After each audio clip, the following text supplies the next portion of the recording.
We just discussed how fables use animal characters to communicate values and wisdom, and to entertain readers.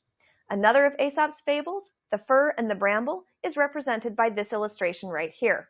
And here we see the tale. The fir tree looked down on the bramble, poor thing, only able to scramble about on the ground. Just then an axe's sound made the fir wish himself but a bramble. And the moral? Pride of place has its disadvantages. How did Aesop communicate the values and wisdom he wanted to share? One important way was by using literary devices and being thoughtful and selective about the words that he chose to use. In this segment, we'll learn about ways authors choose to use specific words.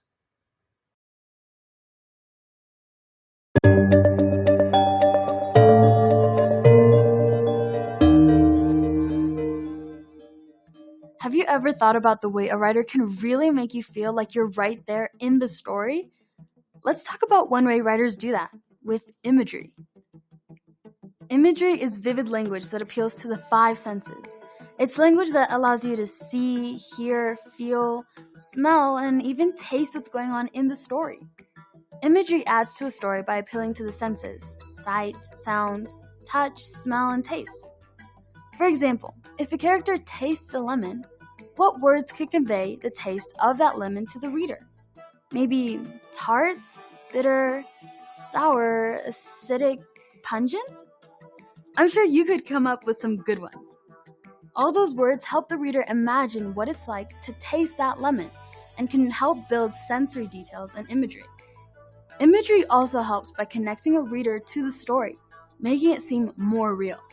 In the lemon example, if you can imagine tasting it, it feels real, like it's your experience too. Imagery is also good at affecting the reader's emotions. It creates stronger emotions for the reader because it makes the story feel more intense. Let's practice. Here are some great sensory words: buzzing, perfumed, grainy, honeyed, and bright. Which of your five senses do each of these words appeal to? Buzzing, that'll appeal to your sense of hearing. Perfume to your sense of smell, and grainy to your sense of touch. Imagery helps us connect to a description as we read. Reflect on how imagery activates your different senses next time you read a story.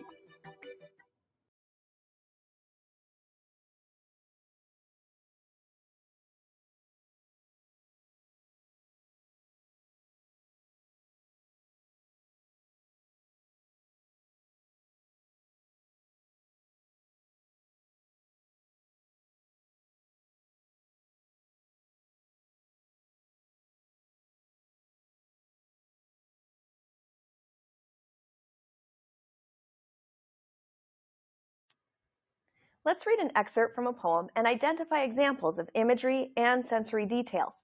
Try something. Go ahead and close your eyes. Just listen while I read.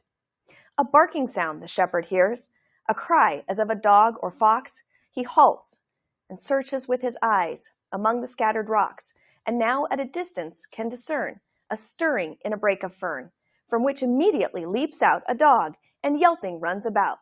This is the poem Fidelity by William Wordsworth. Now go ahead and open your eyes. Let's identify the imagery together. What images came to mind as I read the poem? Which words helped create that imagery? Were there any words that brought about an emotional response or appealed to your senses? Here are a few words that appeal to the senses and create images: barking, cry as of a dog, and yelping. This evidence helps show what we probably knew from listening to the poem. The imagery here is focused on which sense? That's right, the sense of sound. Now it's your turn to reflect on how imagery calls upon different senses.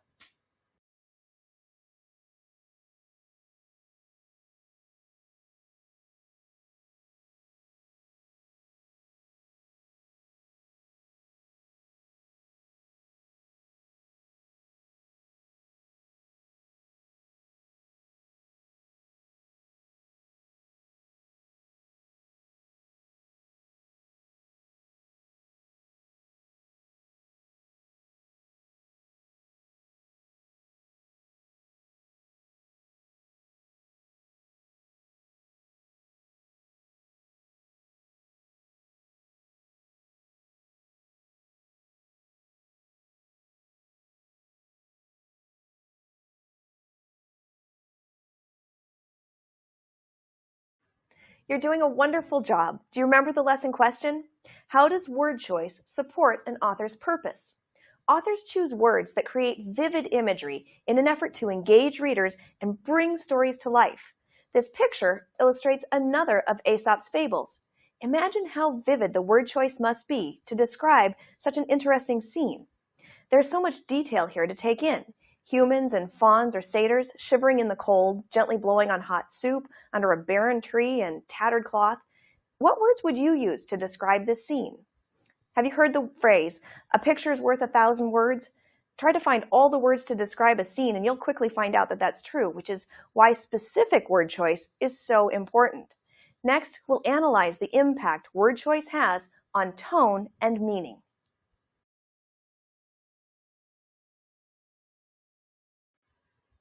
Tone is a narrator's attitude towards subject matter and audience.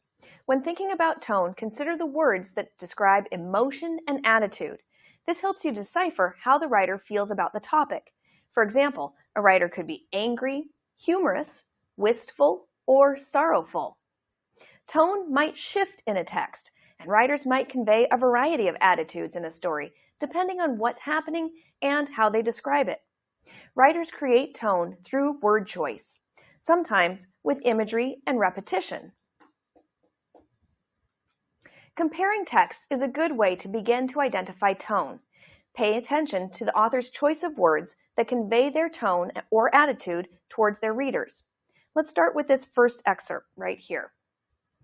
This, O Best Beloved, is another story of the high and far-off times. In the very middle of those times was a stickly prickly hedgehog, and he lived on the banks of the turbid Amazon, eating shelly snails and things. This comes from the beginning of The Armadillos by Rudyard Kipling. Now, let's take a look for the word choice.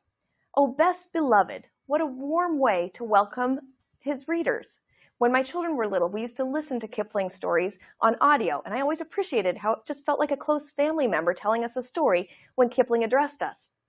Did you notice how stickly prickly and shelly snails are used? This gives it sort of a playful tone.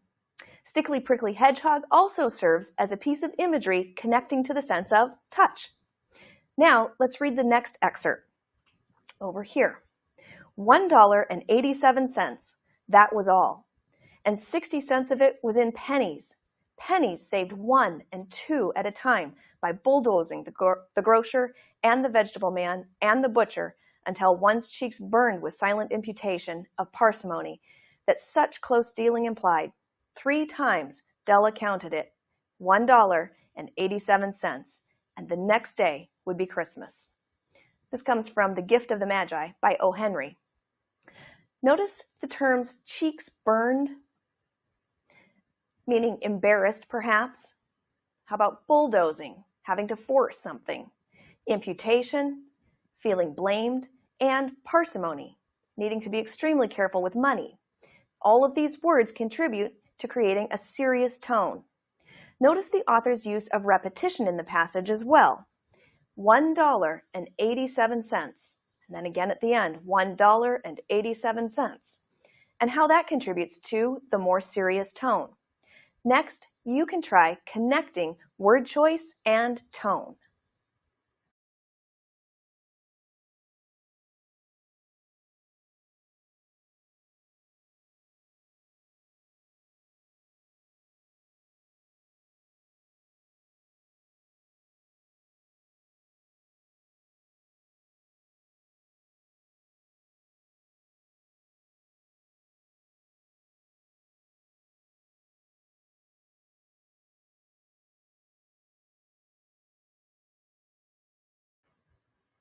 Authors may choose to repeat words and sounds, especially in children's literature.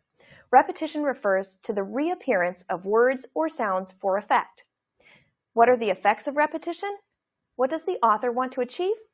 Repetition of words and sounds is important in children's books and stories because it affects meaning. It creates rhythm. Repetition of words or phrases creates a musical beat with the language. It also suggests emotion. By repeating a phrase, a storyteller can add humor or suspense. It all depends on the phrase. or it can emphasize a particular idea. The writer can draw attention to something by saying it over and over. Let's take an example from The Wind in the Willows by Kenneth Grahame. So it is, said the mole with great heartiness. No, it isn't, cried the rat indignantly. Well, then, it isn't, replied the mole soothingly. From this, we can see certain words are repeated. Did you notice which ones? We have so it is, as well as it isn't, it isn't. The repetition creates meaning by emphasizing the relationship between the two characters, an important concept in this novel. This repetition also creates a rhythm and adds humor. Repetition isn't always about repeating the same word. It can just be similar words, rhyme, syntax, and more. Next, you'll analyze how repetition of similar words creates meaning.